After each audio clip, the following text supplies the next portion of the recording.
Hello, some of my favorite people. I am so glad you are back. Today, we are going to be talking about research in your text features for part 2. We are going to discover some more text features, get into a little bit, and then we are going to practice together. And then your homework today is going to be taking that practice that we do together and applying it by yourself. Let's get going. All right.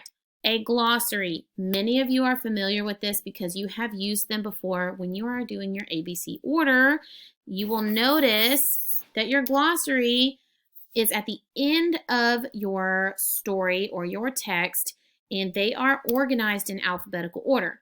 Another thing you will notice is that they are usually always in bold print. We talked about that bold text on Tuesday. Those bold texts are in your text. And if you need to quickly look up what those are, you can use your glossary to help you figure out the meaning or what those are about. Your table of contents, a list of each chapter in a book and the page number that it starts on often will look like this. Sometimes you will have a subheading underneath each chapter, and we'll take a peek at that in just a minute.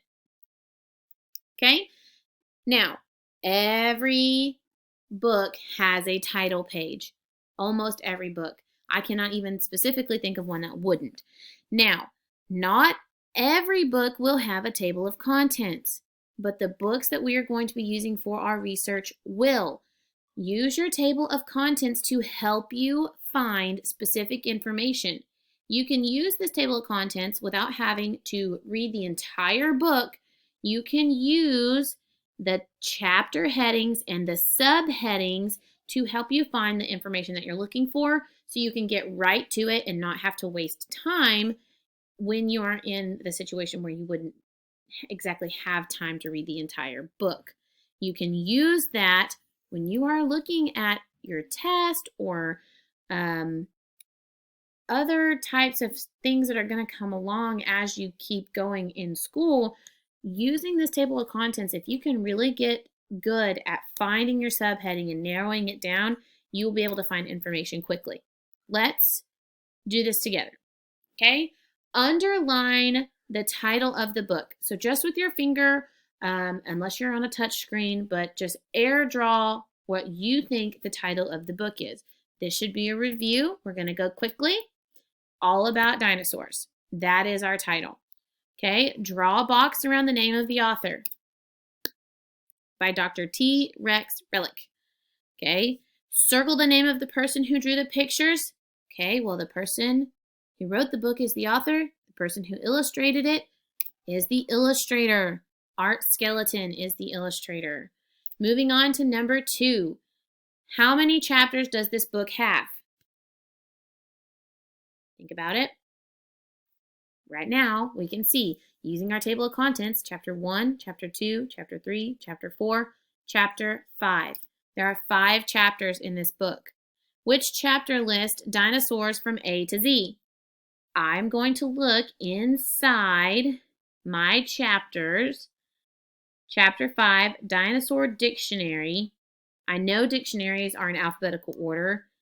Here it tells me how to use a dictionary in a subheading, and another subheading lists dinosaurs from A to Z. So chapter 5.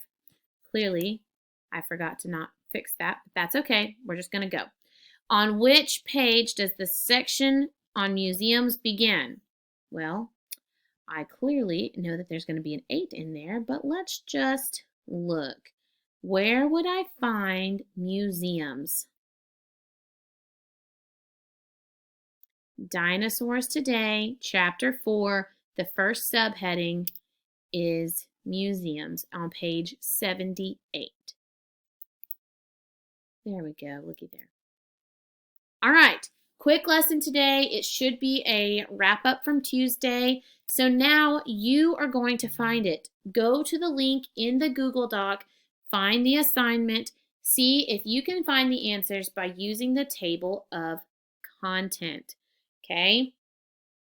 Don't forget to turn it in to your teacher. And if you need any help, be sure to ask for help. We are here to help you with whatever we can. And remember to always do your best. Bye, guys.